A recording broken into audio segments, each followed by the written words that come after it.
But there's another person that we need to talk about. We just mentioned a little bit earlier, who's been talked about in the comments, and who I talked about and had a very strong opinion on last episode. That has changed. I'm here to eat some crow on Reed Sheppard. And I will say, before I get into this, I don't, what's the word? I'm not I'm not as mad at myself about it after watching the highlights, because what I base my opinion off of, which, learning my lesson here, slap on the wrist, Jude. I watched the game where Kentucky got eliminated, where basically like nobody played well in March Madness. And then the other two games of Kentucky that I watched were both against LSU. Those of you guys who don't know, I'm a big LSU fan. When I watched the Reed Sheppard highlights, Ethan, there were like 3 to 4 plays from the LSU games, which tells me that was just a bad matchup. Like LSU just had some good scheme against him. And he looked completely different in a lot of the other games. Now, I will say that where I talked about his athleticism, there is still a little bit of a question mark on that, but that's why his comp is Derek White, and I really like that comp. And the reason that I bring that up is you could say that Derek's a little bit more athletic than him, a little bit taller as well. But at the same time, the lack of athleticism, you could say, for Derek, for example, is made up for in his skills, his basketball IQ, and his hustle, right? As well as some other things. And that those are all three things that Reed Sheppard has. So, I mean, first of all, he's a sniper, much more of a sniper than I thought he was. And if you have a lack of athleticism, I mean, there's think about how many guys are in the league, Ethan, just because they can shoot. Mm-hmm. Right. Love you, Doug. No hate. Love you, Doug. Love you so much. I'm glad you're getting playoff minutes also. Shout out to you. You're 1-1 against the Bucks right now. I'm happy that's happening for old Dougie. But that's an example of one of the best ways that you can overcome like a lack of athleticism. But still, he played in the SEC and he went toe to toe with these guys. He's faster than I thought he was. He can shoot off the dribble as well as in catch and shoot situations. I know there were some comments last time, I believe, like disputing whether he's a point guard or a shooting guard. I just want to address this. The context of Kentucky is very important because I believe they brought in 4 to 5-star point guards, but I can only remember 3 of their names, so maybe it was just 3. But regardless, you're bringing in 4 to 5-star point guards in Rob Dillingham, DJ Wagner. Remember when DJ Wagner was at like the top of like all the drafts? That didn't happen this year because he didn't get that much playing time behind Rob Dillingham and Reed Sheppard. The point I'm getting at is not all 3 of those guys can't play point guard at the same time.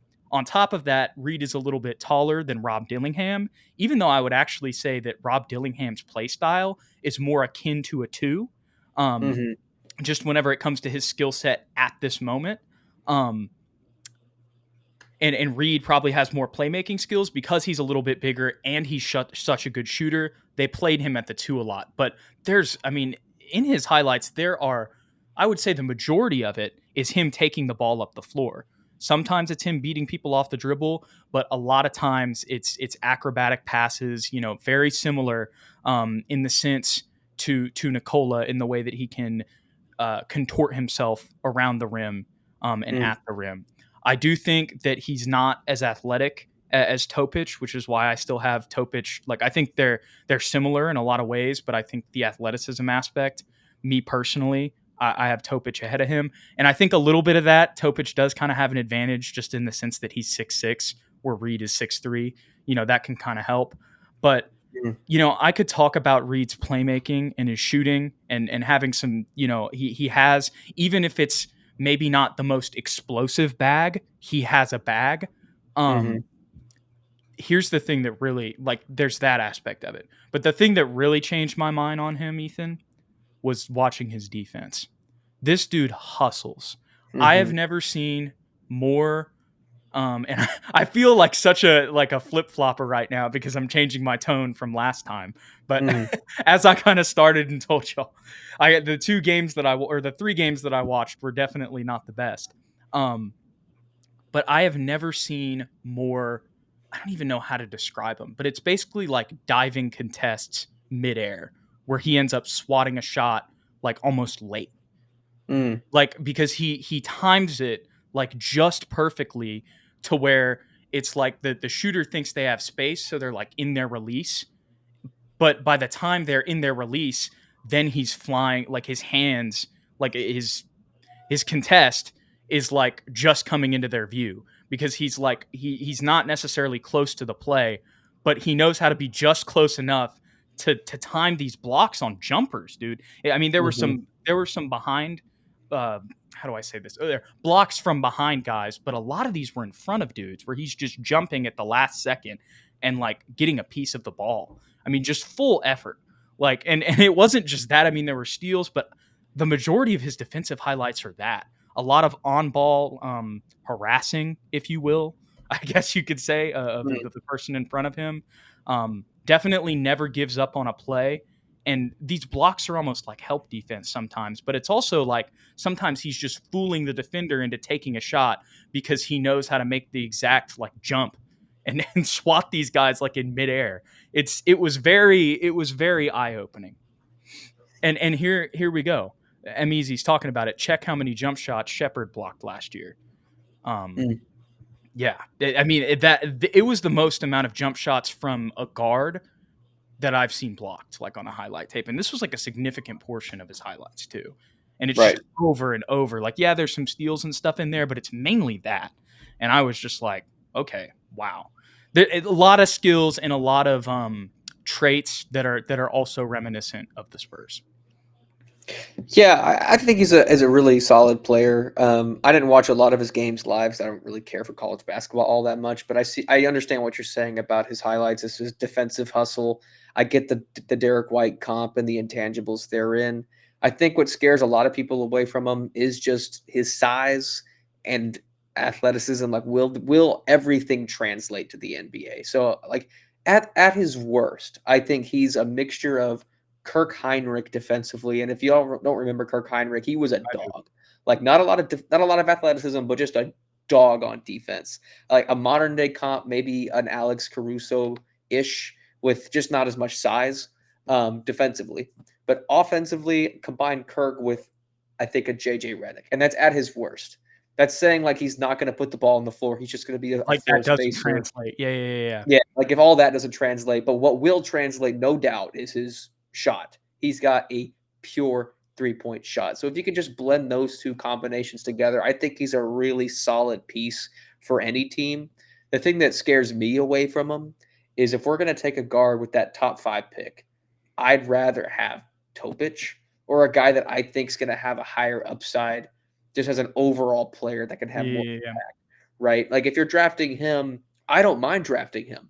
But to me, that's it. Let's say Topic gets taken, we can't get him, and we take Rasashe with like the 5th overall pick. So we have a small forward.